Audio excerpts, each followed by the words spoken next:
Morning to you all. आज मैं तुम्हारा साथ जो टॉपिक डिस्कस करने जा रहा हूँ वो टॉपिक का नाम है NMR spectroscopy. In 1944 scientist Rabi from Columbia, इसने एक इन्वेंशन के लिए इसको नोबेल प्राइज मिला था। इसने क्या बनाया था? For his resonance method for recording his magnetic properties of atomic nuclei. That what do you mean by NMR? NMR means nuclear magnetic resonance. जैसे मैं तुमको पहले भी बोला था कि बेसिकली कोई भी जब नैनो मटेरियल तैयार होता है इसका दो प्रॉपर्टीज होता है, one is physical properties and another one is chemical properties. तो ये जो आज का जो मैं तुम्हारा साथ जो टॉपिक डिस्कस करने जाऊंगा इसका पहले मैं एक बात बोल दूं, whenever we are going to the atomic और मॉलिक्यूलर लेवल तो फिजिक्स केमिस्ट्री सब कुछ एक मिक्स हो जाता है। जैसे मैं पहले भी बोला था मेरा प्रीवियस लेक्चर्स में, या जब हम लोग सॉलिड स्टेट फिजिक्स के बारे में पढ़ाई की है, तो x ray crystallography is a very well known technique in order to study the x ray crystallography or the various type of lattice parameter or the structural parameter. Then we can use the spectroscopic technique in order to analyze various type of structural and chemical properties. और मैं मेरा previous lecture में IR spectroscopy में भी मैं इस चीज को अच्छी तरीके से एक्सप्लेन किया था कि किस तरीके से इसका अंदर क्या क्या केमिकल कंपोजिशन प्रेजेंट है, ये भी मैं आईआर के जरिए रिप्रेजेंट करता हूँ। और इस चीज का भी वीडियो में मेरा चैनल में बहुत ही जल्दी अपलोड करूंगा। और आज मैं तुम्हारा साथ जो टॉपिक डिस्कस करने जा रहा हूँ वो टॉपिक है एनएमआर स्पेक्ट्रोस्कोपी। तो आज का जो मेन टारगेट है ये है एनएमआर स्पेक्ट्रोस्कोपी। तो ये एनएमआर स्पेक्ट्रोस्कोपी होता क्या है? बेसिकली ये एक इस टाइप का एक इंस्ट्रूमेंट होता है, और वो इंस्ट्रूमेंट में क्या होता है, जैसे हम लोग हॉल इफेक्ट में देखे थे कि this two are the magnets और द सुपर कंडक्टिंग मैग्नेट्स, और इसके अंदर मैं सैंपल को रखूंगा और ये सैंपल किस टाइप से बिहेव करेंगे और इसके जरिए इन बाय व्हिच प्रिंसिपल्स मैं इसका केमिकल कंपोजिशन वगैरह के बारे में स्टडी करूंगा, और किस तरीके से ये पीक देंगे, उस पीक का सिग्निफिकेंस क्या है, ये सब चीज मैं आज का लेक्चर में बहुत ही डिटेल में डिस्क्राइब करने वाला हूं।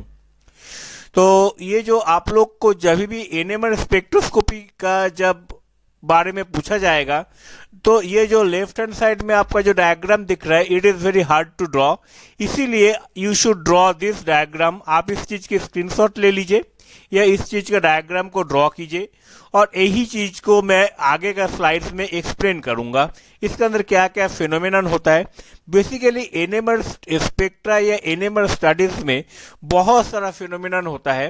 It is a very well known equipment in order to study the various type of physical और केमिकल प्रॉपर्टीज, ठीक है। लेकिन जब आप लोग एमएससी या यूजी या पीजी लेवल में या आपका पीएचडी का करिकुलम में जब आप इस चीज को एनालिसिस करेंगे तो आपको उतना डिटेल में जाने का जरूरत नहीं है। इसीलिए मैं कोई कोई पोर्शन को यहाँ से मैं ऑमिट कर दिया हूँ, छोड़ दिया हूँ, लेकिन आप उस चीज का भी बारे में डिटेल एनालिसिस कर सकते हैं, और इस बारे में मैं आप लोग को आगे चलकर मैं इसका बारे में डिटेल लेक्चर्स अपलोड कर दूंगा। बेसिकली यहाँ पर क्या होता है, देखिए हम लोग why we are going to study the NMR. जैसे आप लोगों को मालूम है कि ethanol and diethyl ether ये दोनों का केमिकल कंपोजिशन देखिए, C2H6O इथानॉल का भी है, और डाई मिथाइल ईथर इसका भी केमिकल कंपोजिशन क्या है, C2H6O। लेकिन यहाँ पर जो यहाँ का जो ऑक्सीजन का जो पोजीशन है, यहाँ पर देखिए ऑक्सीजन का पोजीशन से यहाँ पर चेंज हो गया। लेकिन ये जो आपका जो एनएमआर वगैरह आपका जो इंफ्रारेड स्पेक्ट्रोस्कोपी वगैरह या दूसरा जो टेक्निक्स है वो टेक्निक आपको क्या बोलेंगे, ये ऑक्सीजन के बारे में आपको ऑक्सीजन का पोजीशन के बारे में आपको डिटेल डिस्क्रिप्शन नहीं दे पाएंगे। यहाँ पर ये किस टाइप का बॉन्डिंग तैयार हो रहा है, इसका पोजीशन क्या है, ये यहाँ पर मैं जस्ट एक एग्जाम्पल लिया हूँ। लेकिन जैसे ही आप इसको क्लोरीन, कार्बन एंड हाइड्रोजन इसका भी कॉम्पोजिशन से n नंबर ऑफ कंपाउंड आप बना सकते हैं, और वहाँ पर इसका जो कहाँ पर किस टाइप से बॉन्डिंग होगा उस हिसाब से यहाँ पर क्या होगा, एनएमआर स्टडीज के जरिए मैं I can differentiate in between ethanol and dimethyl ether. Basically यहाँ पर जैसे ऑक्सीजन के जैसे पोजीशन जैसे चेंज हो रहा है, इस चीज को मुझे यहाँ पर जो पिक दिखेगा वो पिक के जरिए मैं यहाँ पर इजीली एनालिसिस कर सकता हूँ which type of material it is. Okay, तो देखिए आज मैं सबसे पहले आप लोग का सामने जो ग्राफ रिप्रेजेंट करूंगा वो है इथेनॉल। इथेनॉल का कंपोजिशन कैसे होता है, यहाँ पर जैसे देखिए कार्बन, कार्बन का साथ हाइड्रोजन हाइड्रोजन हाइड्रोजन लगा हुआ है, यहाँ पर कार्बन का साथ यहाँ पर 3 हाइड्रोजन लगा हुआ है, यहाँ पर 2 हाइड्रोजन लगा हुआ है और यहाँ पर OH लगा हुआ है। इसी टाइप से यहाँ पर देखिए जो बेसिकली ये जो है this will differentiate in between this type of compositions. यहाँ पर जैसे this is representing the OH, this is representing the CHH and this is representing the CHHH। तो इस टाइप से यहाँ पर आपको डिफरेंट टाइप ऑफ पिक्स दिखेगा, और ये पिक्स कैसे आ रहा है, ये पिक क्या रिप्रेजेंट करते हैं और ये पिक कैसे आ रहा है, इस चीज को मैं यहाँ पर रिप्रेजेंट करूंगा।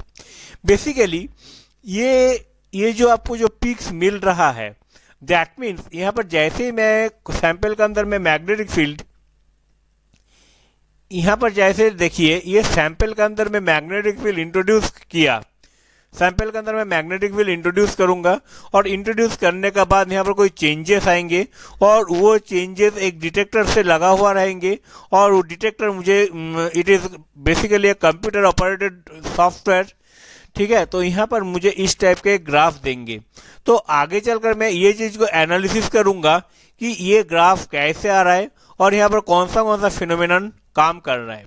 बेसिकली ये जो ग्राफ आपको जो दिख रहा है, ये जो पिक्स आपको जो दिख रहा है, ठीक है, ये जो चीज है it is basically dependent on B equal to B0 1 minus sigma, where this is the screening constant. The value of sigma depends on the chemical environment around the nucleus। ये केमिकल एनवायरनमेंट क्या होता है ये सब चीज मैं आगे चल के डिस्कस करूंगा। बेसिकली ये जो चीज है, सपोज मेरे पास 2 टाइप के कंपोनेंट है, और वो जैसे यहाँ पर क्या है, यहाँ पर मेरा पास तीनों टाइप के कंपोनेंट है, तो यहाँ पर जो टोटल जो क्यूमुलेटिव इफेक्ट जो है, ये क्यूमुलेटिव इफेक्ट किस तरीके से आएंगे, तो वहां पर जो है मैग्नेटिक फील्ड को जो है the cumulative magnetic field due to the B particle and due to the A particle. देखिए यहाँ पर मैं just we are substituting the value over here, और वहां पर मैं इस चीज को सिंप्लीफाई किया तो B del AB। In this term the resonant frequency VB minus of VA, तो उस टाइप से मैं इस चीज को यहाँ पर रिप्रेजेंट कर सकता हूं। तो यहाँ पर डेल AB जो आया है, this is the chemical shift and it is expressed by this equations.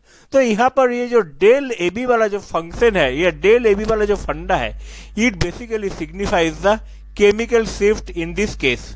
Okay, it basically signifies the chemical shift in this case. तो यहाँ पर क्या है, बेसिकली में हम लोग को केमिकल शिफ्ट का एक माने मुझे टेंडेंसी मिलेंगे। तो बेसिकली ये जो एनएमआर स्टडीज के जरिए हम लोग क्या निकल सकते हैं, हम लोग क्या कर सकते हैं, we can easily find out the position of the signal. That means it indicates which type of hydrogen molecules, which type of hydrogen the molecule contains। Basically यहाँ पर जो है एनएमआर स्टडीज जो है, ये NMR studies basically it is based on, इसको easy तरीके से एक्सप्लेन करना है तो मैं इसका पहले नेक्स्ट स्लाइड में मैं उसको एक्सप्लेन करूंगा। I basically explain with the term of hydrogen molecule. यहाँ पर क्या है, number of signals indicate the number of signal of different type of hydrogen molecules, intensity of the signal. ये क्या इंडिकेट्स कर रहा है, it indicates the relative amount of each kind of hydrogen in the molecule and spin splitting of signal gives further information about the neighboring environment of various hydrogen। That means यहाँ पर मैं hydrogen atom को consider करके with the help of that hydrogen मैं इस चीज को analysis करूंगा, हाइड्रोजन के साथ कौन सा कॉम्पोजिशन आया है। यहाँ पर जो डिफरेंट टाइप ऑफ पीक्स है, it basically signifies different type of molecules, ठीक है। और इंटेंसिटी क्या है, it indicates the relative amount of, ठीक है। तो these are the various type of physical significance of the graph. ये ग्राफ जो है, ये ग्राफ हम लोग को, जैसे ये जो ग्राफ हम लोग जो दिखा, ये एक टेंटेटिव ग्राफ है, लेकिन इसका जब हम लोग इसका एग्जैक्ट एक्सपेरिमेंटल ग्राफ रिप्रेजेंट करेंगे तो वहां से मैं इस चीज को मैं यहाँ पर एनालिसिस कर सकता हूँ। नाउ अभी मैं तुम्हारा साथ जो टॉपिक डिस्कस करने जा रहा हूँ वो टॉपिक है what is the principle of the NMR. NMR कौन सा प्रिंसिपल में काम करता है। जैसे suppose I am considering a hydrogen atom और the hydrogen molecule.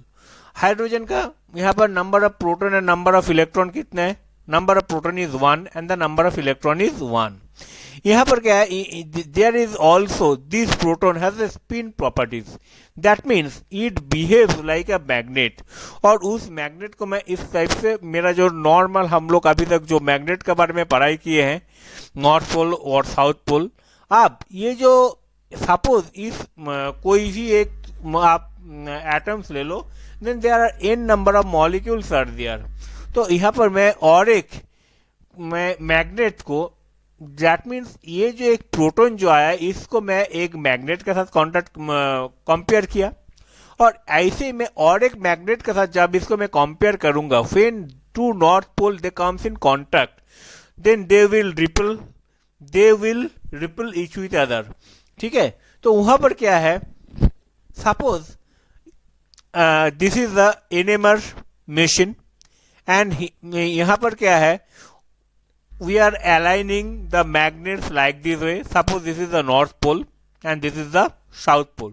The arrow, it signifies the north pole, and this now in this NMR spectra, कोई भी मेरा जो सैंपल है वो सैंपल कोई भी डायरेक्शंस में वो रह सकता है, बट एज ये एक एनएमआर स्पेक्ट्रोस्कोपी है। ये एनएमआर स्पेक्ट्रोस्कोपी में ये जो कोई भी आप जो टेस्ट सैंपल जब डाले हैं उसका अलाइनमेंट या ओरिएंटेशन कुछ भी हो सकता है, लेकिन जैसे उसका अंदर आप मैग्नेटिक फील्ड को इंट्रोड्यूस किए, then this magnet will orient them in this way. और यहां पर क्या है, इस चीज को, इस मैग्नेट को मैं इस तरीके से रिप्रेजेंट कर सकता हूं कि ये जो देखिए एक लोअर ऑर्डर एरो दिखाया जा रहा है, it is representing us north pole, and ये जो स्ट्रेट लाइन जो दिख रहा है, and it is cutting at the south pole, okay. And ये जो यहां से ये जो इस टाइप का जो अलाइनमेंट है, ये अलाइनमेंट से it will converted into like this way. तो ये जो स्पिन है, this is called as alpha spin, this is called as alpha spin. Now suppose this is the NMR spectra. अब मैं यहां पर जो चीज है धीरे धीरे, this is the basic NMR spectra, और इसका आगे मैं जो टॉपिक आपसे डिस्कस करूंगा, this is the some complicated form of NMR spectra. तो यहां पर क्या हो रहा है कि now this we are introducing the magnetic field in it, okay, and then तो यहाँ पर हम लोग का प्रीवियस केस में जैसे था north pole and south pole का डायरेक्शन जैसे था ऐसे ही है। Now if we are introducing a electromagnetic wave, that means what we are introducing, that means यहाँ पर जो अलाइनमेंट जो है नॉर्थ पोल साउथ पोल में जो अलाइनमेंट है, it is due to a force, due to the magnetic force. और यहां से मैं क्या कर रहा हूं, now I am also introducing a electromagnetic wave. तो यहां पर क्या होगा, दिस मैग्नेट, ये जो आपको जो मैग्नेट जो दिख रहा है, this magnet will convert them in this way, ठीक है। ये किस लिए आया, this is the due to the electromagnetic wave. और यहां पर जो स्पिन दिखेगा, it is called as beta spin, it is called as beta spin. So I think all of you have enjoyed the alpha spin and the beta spin. Now, यहाँ पर this is the previous case जो था, previous case में क्या था, it is a normal case. उसके ऊपर क्या है, यहाँ पर जैसे मैं इलेक्ट्रॉन माने जैसे मैं इलेक्ट्रोमैग्नेटिक वेव इसके अंदर इंड्यूस किया, तो यहाँ पर मेरा पास क्या है, we are familiar with the beta spin. And now if we are going more complicated way, suppose यहाँ पर मैं I am considering a hydrogen atom. Okay, hydrogen atom में ये जो ऑरेंज कलर का जो बॉल दिख रहा है, it is representing the proton in it. इस green lines they are representing the electrons of this carbon, and this is also representing the electron of this carbon। तो यहां पर क्या है, देखिए ये हाइड्रोजन का तो एक प्रोटॉन है और एक इलेक्ट्रॉन है, लेकिन whenever we are going to consider a total system, तो यहां पर क्या होगा, this proton is surrounded by the electrons of the carbon। ठीक है, तो यहां पर क्या होगा, then this proton is called to be shielded। Okay, and यहाँ पर whenever this proton is surrounded by these electrons, then इसका अंदर एक लेयर तैयार होगा, एक चादर जैसा कवर तैयार हो जाएंगे, and it is neutralizes the magnetic field। ये जो एनेमर स्पेक्ट्रा, जो एनेमर का जो डायग्राम है, यहाँ पर जो मैग्नेटिक फील्ड लाइन जो दिख रहा है, यहाँ जो मैग्नेटिक फील्ड लाइंस जो दिख रहा है, ये क्या होगा, तो ये क्या होगा, then it is representing like this way, then it is called as shielded. Okay, and it is reducing, it is minimizes the magnetic field. Then what will happen, then electromagnetic wave. ठीक है, so ये जो this is representing like this way, that this is a north pole south pole, or you can say that this is a proton। and ये जो orange color का जो shielding जो cover तुमको दिख रहा है, it is called as shielding। ये क्या करेंगे, ये इस मैग्नेटिक फील्ड को न्यूट्रलाइज करेंगे, ये इस मैग्नेटिक फील्ड को न्यूट्रलाइज करेंगे, और इसका ऊपर ये मैग्नेटिक फील्ड का प्रॉपर ओरिएंटेशन नहीं होंगे। तो यहाँ पर क्या होगा, तो it is called as shielded case. And यहां पर क्या होगा, we can find out the less energy, और whenever it is the unshielded case रहेंगे, then we can find out the more energy in it, we can find out the more energy in it। now ये जो graph है, ये जो black colour का जो plot है, या ये जो पीक है, this is shifted due to the shielding और द डीशील्डिंग फिनोमिनन। इस टाइप का फिनोमिनन भी हम लोग को यहाँ पर दिखने को मिलेगा। तो ये फंडा होता है शील्डिंग एंड डीशील्डिंग का। नाउ केमिकल शिफ्ट इन 13C एनेमर, ये जो है, ये मैं स्पेसिफिकली एक 13C एनेमर स्पेक्ट्रोस्कोपी के बारे में मैं यहाँ पर डिस्कस करूंगा।